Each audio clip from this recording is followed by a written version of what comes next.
سورہ فلق کا تعارف۔ سورہ نمبر 113 سورہ فلق، یہ مکی سورت ہے۔ اس میں 1 رکوع اور 5 آیات ہیں۔ کسی بھی قسم کے شر سے اللہ کی پناہ مانگنے کے لیے سورہ فلق اور سورہ ناس جیسی کوئی چیز نہیں۔ ان صورتوں میں تمام جسمانی اور روحانی آفات سے بچانے اور انہیں دور کرنے کی زبردست تاثیر موجود ہے۔ رسول اللہ صلی اللہ علیہ وسلم نے ان دونوں صورتوں کی بہت فضیلت بیان فرمائی ہے، خصوصاً پناہ کے باب میں ان کو بے مثل قرار دیا ہے۔ یہاں چند احادیث درج کی جاتی ہیں۔ نمبر 1، عقبہ بن عامر رضی اللہ تعالی عنہ کہتے ہیں کہ رسول اللہ صلی اللہ علیہ وسلم نے فرمایا: الم ترى آیات انزلت اللیلۃ لم یرى مثلهن قط قل اعوذ برب الفلق وقل اعوذ برب الناس۔ صحیح مسلم کتاب صلاۃ المسافرین باب فضل قراءۃ المعوذتین،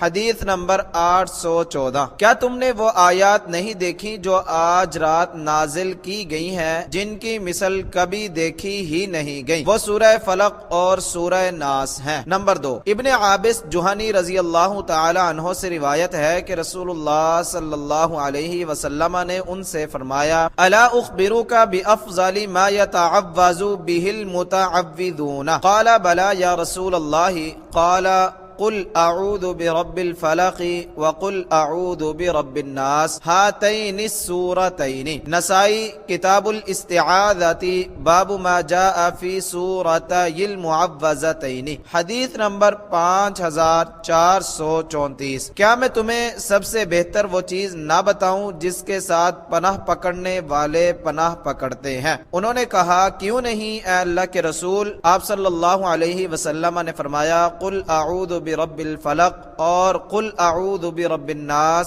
یہ 2 صورتیں۔ نمبر 3، حضرت عبداللہ بن خبیب رضی اللہ تعالی عنہ بیان کرتے ہیں: خرجنا فی لیلۃ مطیرۃ وظلمۃ شدیدۃ نطلب رسول اللہ صلی اللہ علیہ وسلم یصلی لنا، قال فادرکته فقال قل فلم اقل شیئا، ثم قال قل فلم اقل شیئا، قال قل فقلت ما علیہ الصلاة والسلام فقلت ما اقول، قال قل هو اللہ احد والمعوذتین حین تمسی وتصبح 3 مرات تکفیک من کل شیء۔ ترمذی کتاب الدعوات باب الدعاء عند النوم، حدیث نمبر 3575۔ وقال الالبانی حسن۔ ہم ایک بارش اور سخت اندھیرے والی رات میں نکلے، ہم رسول اللہ صلی اللہ علیہ وسلم کو تلاش کر رہے تھے تاکہ آپ ہمیں نماز پڑھائیں۔ چنانچہ میں آپ سے جا ملا تو آپ صلی اللہ علیہ وسلم نے فرمایا: کہو،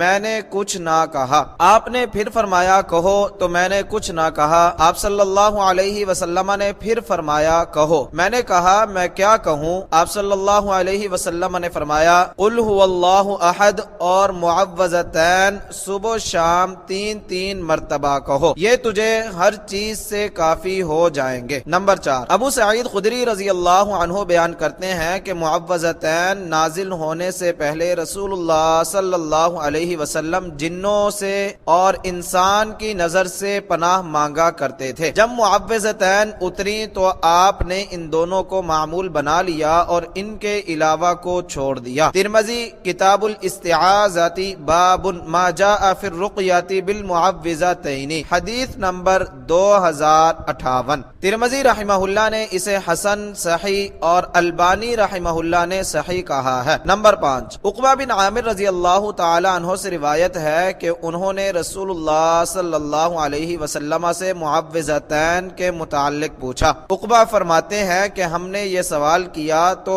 رسول اللہ صلی اللہ علیہ وسلم نے ہمیں ان دونوں صورتوں کے ساتھ صبح کی جماعت کروائی۔ نسائی کتاب الاستعاذۃ باب ما جاء فی سورتی المعوذتین، حدیث نمبر 5436 وصححہ الالبانی۔ اس سے معلوم ہوا کہ ان کا نام معوذتین معروف تھا، اور یہ بھی معلوم ہوا کہ آپ نے لمبی صورتوں کی جگہ انہیں کافی قرار دیا۔ دیکھیے ترمذی کتاب الاستعاذات باب ما جاء فی الرقیات بالمعوذتین، حدیث نمبر 2058۔ نمبر 6، سیدہ عائشہ رضی اللہ عنہا فرماتی ہیں رسول اللہ صلی اللہ علیہ وسلم ہر رات جب اپنے بستر پر آتے تو دونوں ہتھیلیوں کو جمع کرتے، پھر ان میں پھونکتے، دونوں میں قل هو اللہ احد، قل اعوذ برب الفلق اور قل اعوذ برب الناس پڑھتے، پھر دونوں ہتھیلیوں کو اپنے جسم پر جہاں تک ہو سکتا پھیرتے۔ پھیرنے کی ابتدا سر، چہرے اور جسم کے سامنے والے حصے سے کرتے۔ آپ اس طرح 3 مرتبہ کرتے تھے۔ صحیح بخاری کتاب فضائل القرآن باب فضل المعوذات، حدیث نمبر 5017۔ نمبر 7، عائشہ رضی اللہ عنہا ہی سے روایت ہے رسول اللہ صلی اللہ علیہ وسلم جب بیمار ہوتے تو اپنے آپ پر معوذات پڑھ کر پھونکتے تھے۔ جب آپ کا درد بہت بڑھ گیا تو میں آپ پر پڑھتی اور آپ ہی کا ہاتھ اس ہاتھ کی برکت کی امید سے یعنی آپ کے جسم پر پھیرتی تھی۔ صحیح بخاری کتاب الاستعاذات باب ما جاء فی المعوذات، حدیث نمبر 5016۔ ان احادیث سے معلوم ہوا کہ ان تینوں صورتوں کو مذکورہ اوقات میں روزانہ پڑھنا چاہیے۔ یہ ہر قسم کی روحانی اور جسمانی بیماریوں سے بھی محفوظ رکھتی ہیں اور جن و انس میں سے شیاطین کے شرور اور آفات سے بھی اللہ کی پناہ میں رکھتی ہیں۔ تنبیہ، جب ہم اعوذ باللہ من الشیطان الرجیم یا معوذات پڑھتے ہیں تو ان کے ذریعے سے اللہ کی پناہ مانگنے کا مطلب یہ نہیں کہ صرف زبان سے یہ الفاظ ادا کر دیے جائیں، بلکہ ضروری ہے کہ وہ تمام خیالات و خواہشات اور اعمال ترک کرنے کی کوشش کی جائے جو شیطان کو پسند ہے۔ جس طرح کسی شخص پر کوئی درندہ حملہ آور ہو تو اس کا صرف یہ کہنا کافی نہیں کہ میں فلاں قلعہ میں پناہ لیتا ہوں، بلکہ اسے اس قلعہ میں پہنچنے کی جدوجہد بھی کرنا ہوگی۔ اسی طرح دشمن کے حملے سے اللہ کی پناہ طلب کرنے والے اور اس پر فتح اور نصرت کی دعا کرنے والے کے لیے پناہ اور دعا کے الفاظ ہی منہ سے ادا کر دینا کافی نہیں، بلکہ دشمن کے خلاف تیاری، میدان میں نکلنا اور قتل و قتال کے لیے تیار رہنا بھی ضروری ہے۔ اس کے ساتھ دعا بھی کی جائے تو واقعی اللہ تعالی کی پناہ بھی حاصل ہوتی ہے اور اس کی حفاظت بھی۔ اسی طرح اگر کوئی شخص عملاً تو ہر بات میں شیاطین الانس والجن کی پیروی کرے مگر منہ سے اللہ کی پناہ طلب کرتا رہے تو یہ پناہ طلب کرنا اسے شیاطین سے اور اس کے وسوسوں سے نہیں بچا سکتا۔ اس کی ایک جامع مثال یہ ہے کہ لا الہ الا اللہ کہنے والا شخص یقیناً جنت میں جائے گا، اس پر جہنم کی آگ حرام ہے، مگر کیا صرف یہ الفاظ ادا کرنے والا جہنم سے اللہ کی پناہ میں چلا جاتا ہے؟ نہیں، بلکہ وہ جو صادق من قلبہ ہو یعنی سچے دل سے صرف اللہ کو معبود برحق مانے اور اسی کی عبادت کرے، اس کے لیے یہ فضیلت ہے۔ اگر وہ کسی غیر کو یا اپنی خواہش نفس ہی کو اپنا معبود بنا لے تو پھر کروڑ دفعہ بھی لا الہ الا اللہ پڑھتا رہے تو جہنم سے نہیں بچ سکتا۔ بسم اللہ الرحمن الرحیم۔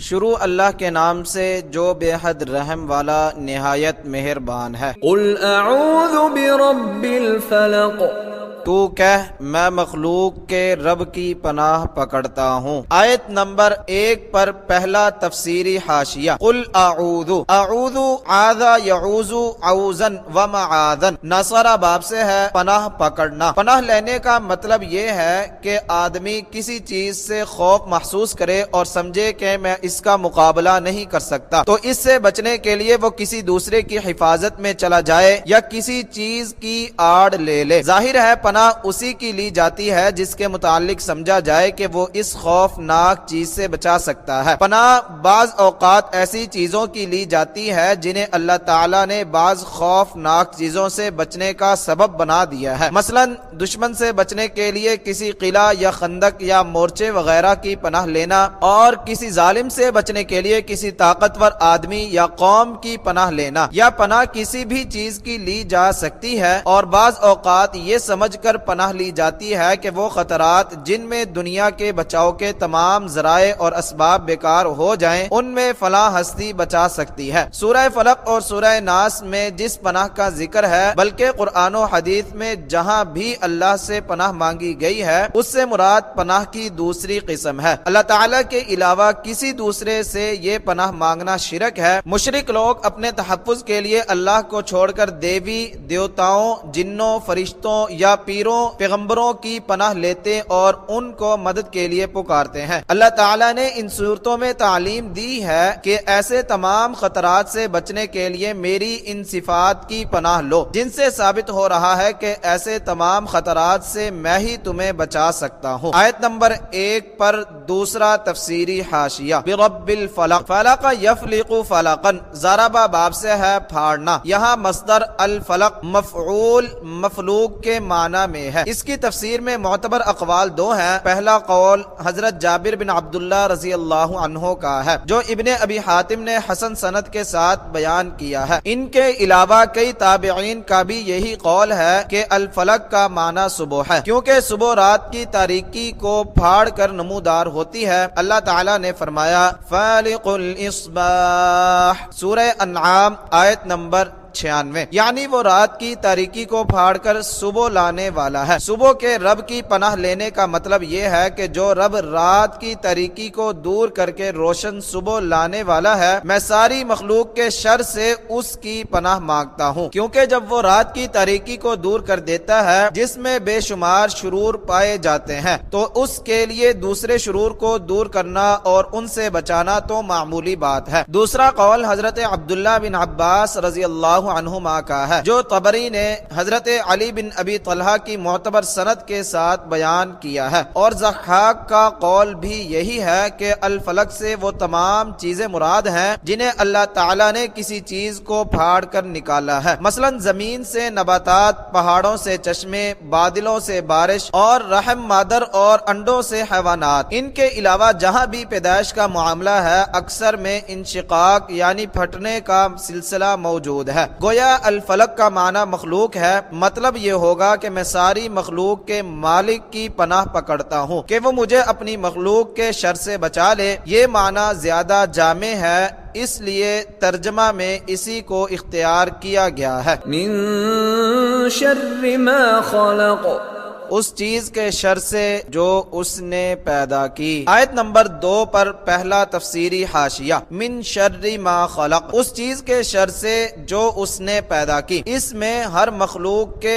ہر شر سے پناہ لی گئی ہے، کوئی نقصان، تکلیف یا پریشانی باقی نہیں رہی جو اس میں نہ آ گئی ہو۔ حقیقت یہ ہے کہ پناہ مانگنے کے لیے یہ بہت ہی جامع صورت ہے، کیونکہ جب بندہ ساری مخلوق کے ہر شر سے پناہ کے لیے اس کے رب کی پناہ میں چلا گیا تو پھر مخلوق میں سے کون ہے جو اسے نقصان پہنچا سکے، اور اگر وہ مالک ہی اپنی مخلوق کو نقصان پہنچانے سے نہ روکے تو مخلوق کے شر سے کون بچ سکتا ہے۔ آیت نمبر 2 پر دوسرا تفسیری حاشیہ، اس آیت میں مخلوق کے اس شر سے بھی پناہ مانگ لی گئی ہے جو پہنچ چکا ہے تاکہ اللہ تعالیٰ اسے دور کر دے، اور اس سے بھی جس کا خوف ہے۔ وَمِن شَرِّ غَاسِقٍ إِذَا وَقَبَ، اور اندھیری رات کے شر سے جب وہ چھا جائے۔ آیت نمبر 3 پر پہلا تفسیری حاشیہ، وَمِن شَرِّ غَاسِقٍ إِذَا وَقَبَ، اگرچہ ساری مخلوق کے شر سے پناہ مانگنے کے بعد کوئی چیز باقی نہیں رہی جس کے شر سے پناہ مانگی جائے، مگر مخلوق میں سے چند چیزوں کے شر سے خاص طور پر پناہ مانگنے کا سبق دیا گیا ہے، کیونکہ یہ بہت ہی خوفناک ہیں اور ان کے شر سے پناہ مانگنے کی تو بہت ہی ضرورت ہے۔ آیت نمبر 3 پر دوسرا تفسیری حاشیہ، غاسقن، اس کا معنی ہے تاریک،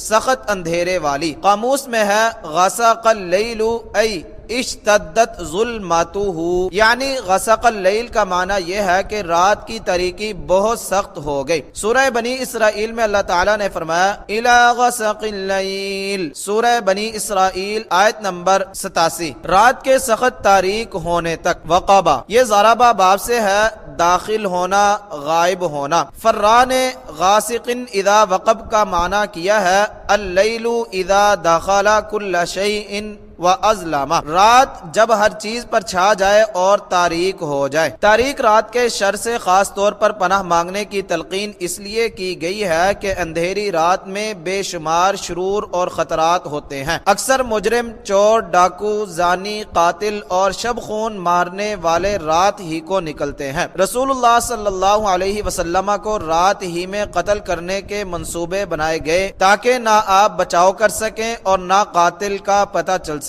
جنگلی جانوروں مثلاً شیر، چیتے، بھیڑیے وغیرہ اور حشرات الارض مثلاً سانپ، بچھو وغیرہ کا خطرہ رات کو زیادہ ہو جاتا ہے، اور مچھر، کھٹمل وغیرہ رات کو جو تکلیف دیتے ہیں سب جانتے ہیں۔ ڈاکٹروں کی تحقیق کے مطابق اکثر بیماریوں کے جراثیم اندھیرے میں پیدا ہوتے ہیں اور سورج کی روشنی میں ہلاک ہو جاتے ہیں۔ اندھیرے میں وہمی چیزوں کا خوف مزید بڑھ جاتا ہے۔ ان سب پر مزید یہ کہ ان سب شرور کے اندھیرے میں واقع ہونے کی وجہ سے انسان ان سے اپنا بچاؤ بھی نہیں کر سکتا، اس لیے اندھیری رات کی برائیوں سے پناہ مانگنے کی تعلیم دی گئی ہے۔ آیت نمبر 3 پر تیسرا تفسیری حاشیہ۔ سیدہ عائشہ رضی اللہ عنہا سے مروی ہے کہ رسول اللہ صلی اللہ علیہ وسلم نے چاند دیکھا تو فرمایا، یا عائشہ تو استعیذی باللہ من شر ھذا فإن هذا هو الغاسق اذا وقب۔ ترمذی کتاب التفسیر باب ومن سورۃ المعوذتین، حدیث نمبر 3366، وصححہ الترمذی والالبانی۔ اے عائشہ، اس کے شر سے اللہ کی پناہ مانگو کیونکہ یہی غاسق اذا وقب ہے۔ اس صورت میں غاسق کا معنی اندھیرے والا اور اذا وقب کا معنی اذا غابہ ہے، یعنی جب غائب ہو جائے۔ شاہ رفیع الدین نے ترجمہ یوں کیا ہے، اور برائی اندھیرا کرنے والے کی سے جب وہ چھپ جائے، یعنی چاند غروب ہو کر اندھیرا پھیلا دیتا ہے۔ بعض مفسرین نے غاسق اذا وقب سے سورج مراد لیا ہے، کیونکہ سورج غائب ہو کر سخت تاریکی پھیلنے کا باعث بنتا ہے۔ بہرحال ان تفسیروں اور پہلی تفسیر میں کوئی تضاد نہیں، کیونکہ مراد تاریکی کے شر سے پناہ مانگنا ہی ہے۔ وَمِن شَرِّ النَّفَّاثَاتِ فِي الْعُقَدِ، اور گروہوں میں پھونکنے والیوں کے شر سے۔ آیت نمبر 4 کی تفسیر۔ وَمِن شَرِّ النَّفَّاثَاتِ فِي الْعُقَدِ، النفاثات نفاثت ان کی جمع ہے، جو نفسا ینفس نفسا نصرا ضربا، یعنی پھونک مارنا جس کے ساتھ تھوڑی سی تھوک ہو، اس سے مشتق ہے۔ بہت پھونکے مارنے والی عورتیں یا جماعتیں۔ اگر نفاستن میں تا علامتن کی طرح مبالغے کے لیے ہو یا النفاسات سے مراد نفوس ہوں تو عورتوں کے علاوہ بہت پھونکے مارنے والے مرد بھی مراد ہو سکتے ہیں۔ العقد عقدتن کی جمع ہے گرے۔ ابن جریر اور مفسرین سلف کے مطابق گروہوں میں پھونکے مارنے والیوں سے مراد جادو کرنے والی عورتیں یا لوگ ہیں، کیونکہ انہوں نے جس پر جادو کرنا ہوتا ہے اس کے بال یا کوئی چیز حاصل کر کے اس پر جادو کرتے ہیں۔ کسی تانت یا دھاگے میں گرہیں ڈالتے جاتے اور منتر پڑھ پڑھ کر ان میں پھونکے مارتے جاتے ہیں۔ ان کے شر سے خاص طور پر پناہ مانگنے کی تلقین اس لیے کی گئی ہے کہ وہ چھپ کر وار کرتے ہیں۔ آدمی کو خبر ہی نہیں ہوتی کہ اسے تکلیف کیوں ہے، وہ بیماری سمجھ کر علاج معالجہ میں لگا رہتا ہے اور تکلیف بڑھتی جاتی ہے۔ بعض لوگوں نے کہا العقد یعنی گروہ سے مراد مردوں کے پختہ عزم اور ارادے ہیں، اور النفاسات سے مراد یہ ہے کہ جس طرح تھوک کے ساتھ رسی کی گرہیں نرم کی جاتی ہیں، اس طرح عورتیں اپنی چکنی چپڑی باتوں سے مردوں کے پختہ ارادوں کو بدل دیتی ہیں۔ اس آیت میں ان عورتوں کے شر سے پناہ مانگنے کی تلقین فرمائی گئی ہے۔ یہ معنی پر لطف ہونے کے باوجود سلف کی تفسیر کے خلاف ہے، اور اکثر یہ معنی کرنے والے وہ لوگ ہیں جو جادو سے نقصان پہنچنے کے قائل نہیں، اور انہیں اپنے اس موقف پر اس قدر اصرار ہے کہ وہ بخاری اور مسلم اور حدیث کی بہت سی دوسری کتابوں میں مروی حدیث کو ماننے سے ہی انکار کر دیتے ہیں، جس میں مذکور ہے کہ لبید بن عاصم نے رسول اللہ صلی اللہ علیہ وسلم پر جادو کیا تھا، اور آپ اس جادو کی وجہ سے کچھ عرصہ بیمار اور پریشان رہے تھے۔ بخاری کتاب الطب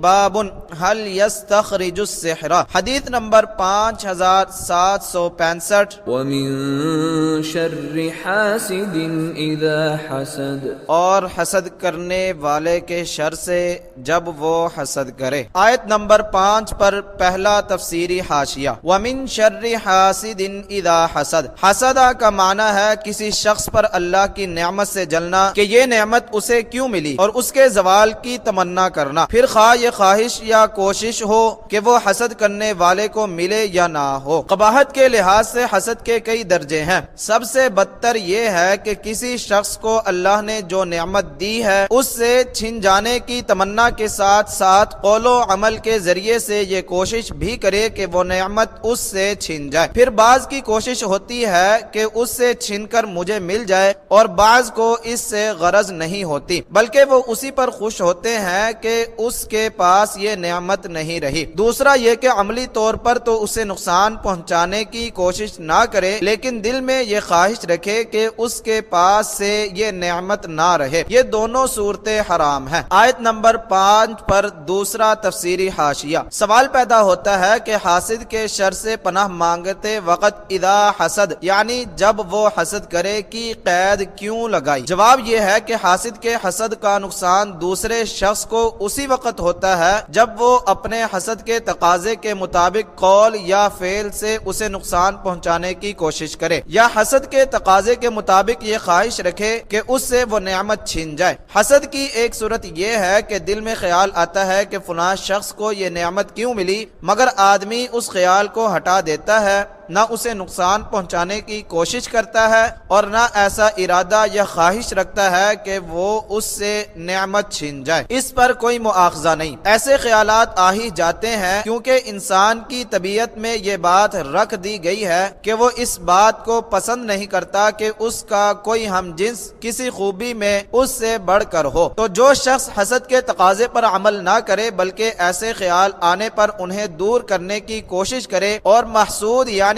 جس کے ساتھ حسد ہو اس کے ساتھ احسان کرے، اس کے لیے دعا کرے اور اس کی خوبیاں عام بیان کرنا شروع کر دے تاکہ دل میں اس بھائی کے ساتھ حسد کے بجائے محبت پیدا ہو جائے، تو اس کے شر سے پناہ مانگنے کی کیا ضرورت ہے؟ اس کا حسد کے تقاضے پر عمل کرنے کے بجائے اس سے مقابلہ کرنا اور اسے دور کرنے کی کوشش کرنا تو ایمان کے اعلیٰ درجے کی علامت ہے، اور حسد سے نجات پانے کا طریقہ بھی یہی ہے۔ آیت نمبر 5 پر تیسرا تفسیری حاشیہ، حسد کے حرام ہونے کی وجہ یہ ہے کہ حاسد دراصل اللہ تعالیٰ پر ناراض ہوتا ہے کہ اس نے اسے وہ نعمت کیوں دی، پھر بندے پر اس کے کسی جرم کے بغیر ناراض ہوتا ہے کیونکہ اس نعمت کے حصول میں اس کا کچھ اختیار نہیں۔ تو حاسد دراصل اللہ تعالیٰ کا بھی دشمن ہے اور اللہ کے بے گناہ بندوں کا بھی۔ آیت نمبر 5 پر چوتھا تفسیری حاشیہ، حسد کا علاج یہ ہے کہ بندہ سوچے کہ حسد کا نقصان دین و دنیا میں حسد کرنے والے ہی کو ہے، محسود کو کوئی نقصان نہیں، نہ دنیا میں نہ دین میں، بلکہ اسے دین اور دنیا میں حاسد کے حسد سے فائدہ ہی حاصل ہوتا ہے۔ دین میں فائدہ یہ ہے کہ وہ مظلوم ہے، خصوصاً جب حاسد قول یا عمل سے اسے نقصان پہنچانے کی کوشش کرے تو قیامت کو اسے ظلم کا بدلہ ملے گا اور ظالم حاسد نیکیوں سے مفلس رہ جائے گا۔ اور دنیاوی فائدہ یہ ہے کہ لوگوں کی دلی خواہش یہ ہوتی ہے کہ ان کے دشمن غم و فکر اور عذاب میں مبتلا رہیں، اور حاسد جس عذاب اور مصیبت میں گرفتار ہے اس سے بڑی مصیبت اور کیا ہو سکتی ہے؟ وہ ہر وقت حسد کی آگ میں جل رہا ہوتا ہے اور اطمینان اور دلی سکون سے محروم ہوتا ہے۔ آیت نمبر 5 پر 5واں تفسیری حاشیہ، حسد آدمی کو اللہ کی نافرمانی کی طرف لے جاتا ہے۔ اہل علم فرماتے ہیں کہ آسمان میں اللہ تعالیٰ کی سب سے پہلی نافرمانی حسد کی وجہ سے واقع ہوئی کہ ابلیس نے آدم علیہ السلام پر حسد کی وجہ سے اسے سجدہ کرنے سے انکار کر دیا، اور زمین پر پہلی نافرمانی یعنی آدم علیہ السلام کے 2 بیٹوں میں سے ایک کے دوسرے کو قتل کرنے کا باعث بھی یہی حسد تھا۔ برادران یوسف نے یوسف علیہ السلام اور ان کے والدین پر جو ظلم کیا اس کا باعث بھی حسد تھا۔ یہودی لوگ یہ جانتے ہوئے بھی کہ محمد صلی اللہ علیہ وسلم رسول برحق ہیں ایمان نہ لائے تو اس کا باعث بھی یہی حسد تھا، اور یہی حسد تھا جس کی بنا پر انہوں نے رسول اللہ صلی اللہ علیہ وسلم پر جادو کر دیا۔ گروہوں میں پھونکنے والیوں کے شر کے پیچھے بھی عموماً حسد ہی کا جذبہ چھپا ہوتا ہے، اس لیے ان کے شر کے بعد حاسد کے شر سے پناہ مانگنے کی تلقین فرمائی ہے۔ آیت نمبر 5 پر چھٹا تفسیری حاشیہ۔ بعض اوقات حسد کا لفظ غبطہ یعنی رشک اور ریس کے معنی میں بھی آ جاتا ہے، یعنی کسی شخص پر اللہ کی نعمت دیکھ کر یہ خواہش کرنا کہ مجھے بھی یہ نعمت مل جائے، لیکن یہ خواہش نہ ہو کہ اس سے وہ نعمت چھن جائے۔ یہ خواہش حرام نہیں بلکہ صرف دو چیزوں میں رشک کرنا پسندیدہ ہے۔ حضرت عبداللہ بن عمر رضی اللہ عنہما سے روایت ہے کہ رسول اللہ صلی اللہ علیہ وسلم نے فرمایا، لا حسد الا فی اثنتین، رجل آتاہ اللہ القرآن فہو یقوم به آناء اللیل وآناء النہار ورجل آتاہ اللہ مالا فہو ينفقه آناء اللیل وآناء النہار۔ مسلم کتاب صلاة المسافرین باب فضل من یقوم بالقرآن، حدیث نمبر 815۔ بخاری حدیث نمبر 5025۔ حسد یعنی رشک کرنا نہیں مگر دو چیزوں میں، ایک وہ آدمی جسے اللہ نے قرآن دیا تو وہ رات کی گھڑیوں اور دن کی گھڑیوں میں اس کے ساتھ قائم رہتا ہے، اور ایک وہ آدمی جسے اللہ نے مال دیا ہے تو وہ رات اور دن کی گھڑیوں میں اس میں سے یعنی نیک کاموں میں خرچ کرتا ہے۔